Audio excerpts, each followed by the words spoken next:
solemn obligation as free citizens to fund the education of each new generation. The Maine Constitution established at statehood in 1820 in Article 8 states, "A general diffusion of the advantages of education being essential to the preservation of the rights and liberties of the people. To promote this important object, the legislature are authorized, and it shall be their duty to require the several towns to make suitable provision at their own expense for the support and maintenance of public schools." Again, I want to just emphasize, a general diffusion of the advantages of education being essential to the preservation of the rights and liberties of the people. At the second session of the legislature, the first elementary act was passed requiring each town to raise a minimum amount of money to support local schools, for support of schools. And by 1828, the state itself was making financial contributions toward the operation of local elementary schools. I personally benefited from a first-rate public education in Brooklyn and Queens, New York. This also included free college. This has unfortunately changed since I graduated, and now tuition at the City University of New York is about $6,300 a year.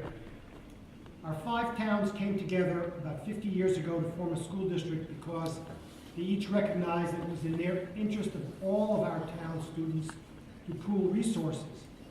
In the first 25 years, Andover and Bethel paid the most because they had the greater wealth. This shifted about 25 years ago as Sunday River Ski Resort and its associated development grew, providing new sources of school funding. We are close to celebrating the bicentennial of statehood, and we're still struggling to figure out how to pay for public education. The cost of public education in Maine has always been borne at the local and state level. In our own district, we've seen the state share drop in 10 years from about $2 million per year to about $300,000. That leaves property owners and businesses having to pay more. The current Newry withdrawal process is at a stalemate.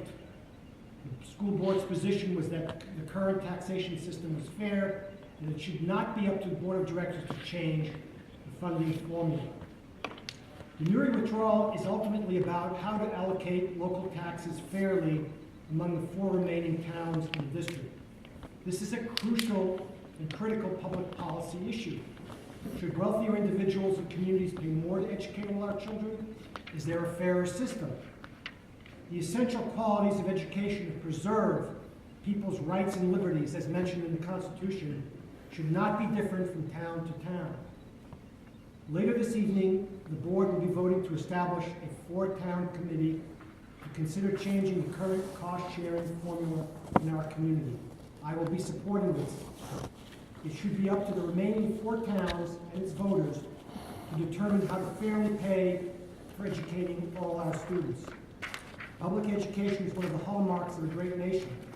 An excellent publicly funded school system is critical to the future of this region, to Maine, and to the United States.